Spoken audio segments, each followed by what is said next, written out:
अस्सलाम वालेकुम नाज़रीन। माहौलियात पाकिस्तान का नहीं पूरी दुनिया का मसला है। इस मसले को टैकल करने के लिए अक़वाम मुत्तहिदा ने 5 जून को आलमी माहौलियात का दिन मुकर्रर किया था।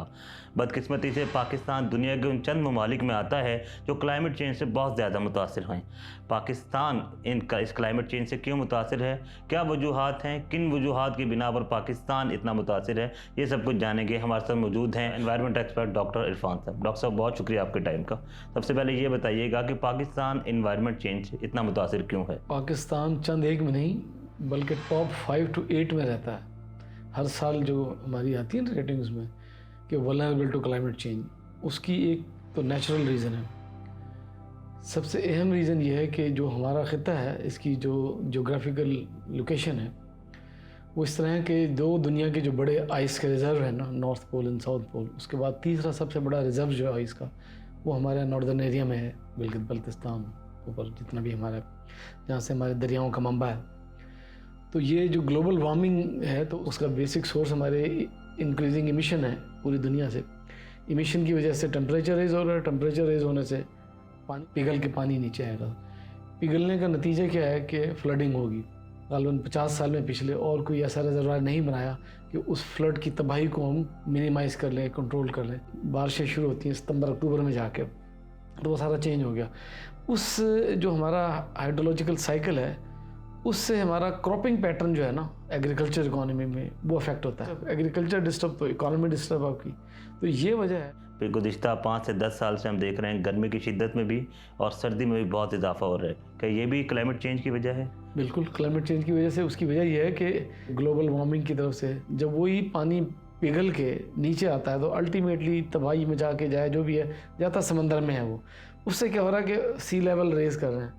तो सी के अंदर भी एक नेचुरल साइकिल होता है, वो जो वेव्स होती हैं एल नीनोज और ला नीनोज हम उनमें कहते हैं, जब वो वेव्स आती है उसमें भी डिस्टर्बेंस आती है। तो वो जो टेम्परेचर का एक इन्वर्शन होती है ना दरमियान में, वो नहीं आता, तो वहाँ से वो नमी का तनासुब जब कम हो जाता है तो इंतहाई ड्राई हो जाती है। वही बिल्कुल है जो हम घर में कूलर लगाते हैं ना, जो पुराने आते थे, और उसमें पानी गिरता रहता है तो उधर आता है। किसी वक्त हमारी तवज्जो ना होने की वजह से पानी खुश्क हो जाए उसमें, तो पंखा ड्राई चलना शुरू हो जाए तो फिर वो गर्म हवा देता है। डॉक्टर साहब, एक इशू ये भी है कि पाकिस्तान में कहा जाता है कि दरख्त बहुत कम है।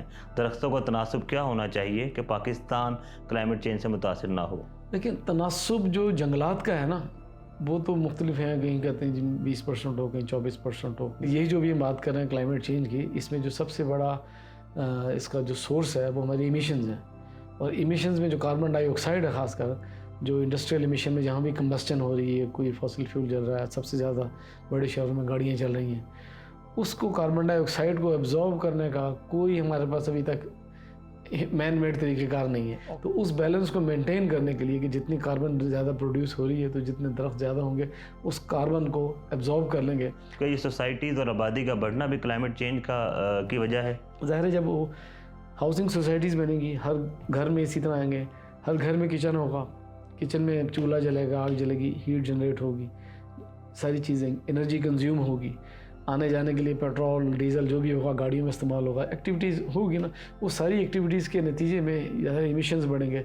लैंड क्लियरिंग करेंगे, दरख्त काटेंगे, जो मर्ज़ी हम कहते रहेंगे हमने 20 दरख्त काटे हैं तो 50 लगा दिए। भाई 20 जो काटे हैं आपके वो शायद 50 साल में आए थे यहाँ पे, अब जो आपने 100 लगाए हैं तो वो तो अभी इतने तरह से आप लगा देंगे, उनको शायद आगे 50 साल लगे। उन 50 साल के गैप में क्या होगा? डॉक्टर साहब, बीइंग अ एनवायरनमेंट एक्सपर्ट, आप क्या कहेंगे कि हुकूमत पाकिस्तान और पाकिस्तान में इस वक्त क्लाइमेट चेंज के लिए जो यूएन की एजेंसी और दीगर जो एनजीओज़ काम कर रही हैं, उन्हें क्या इकदाम लेने चाहिए कि पाकिस्तान फौरी तौर पर जो क्लाइमेट चेंज है इससे मुतासिर ना हो? इस वक्त देखिए, माहौल के एतबार से तो हमारा सबसे बड़ा इशू गवर्नेंस का है, जैसे बाकी चीज़ों में है। पॉलिसी है तो उसकी इम्प्लीमेंटेशन के इंस्ट्रूमेंट्स अवेलेबल नहीं है।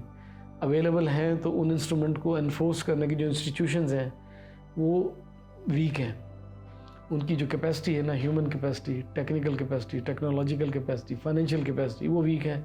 हम बात करते हैं नेशनल सिक्योरिटी की कि जी नेशनल सिक्योरिटी पर ही हमने सब कुछ करना है, लेकिन आज हम देखें पैराडाइम शिफ्ट है कि अगर मैं बात करूँ इन्वायरमेंटल सिक्योरिटी की एज ए नेशनल सिक्योरिटी, वो क्या है? Water security, energy security. इन दोनों से लिंक जो है हमारा वो फूड क्राइसिस एग्रीकल्चर से आएगा, पानी से हो ये। तो अगर इन्वायरमेंटल सिक्योरिटी को हम कंसिडर ही ना करें सिक्योरिटी, तो सोवियत यूनियन का हाल हमारे सामने है। इसी के लिए आज की दौर में एक नई चीज़ पैदा हो रही है जिसको हम कहते हैं इन्वायरमेंटल डिप्लोमेसी। इन्वायरमेंट जो है ना, ये सबकी है। हुकूमत जितने मज़ीद इक़दाम कर ले, अब इन्वायरमेंट इंप्रूव करेगी आवाम के शऊर आगाही के साथ ना, सेंसिटाइजेशन उनकी, कि वो खुद उस चीज़ को महसूस करें कि नहीं भी ये हमारी ज़रूरत है और ये हमने लेना है। डॉक्टर साहब आपका टाइम बहुत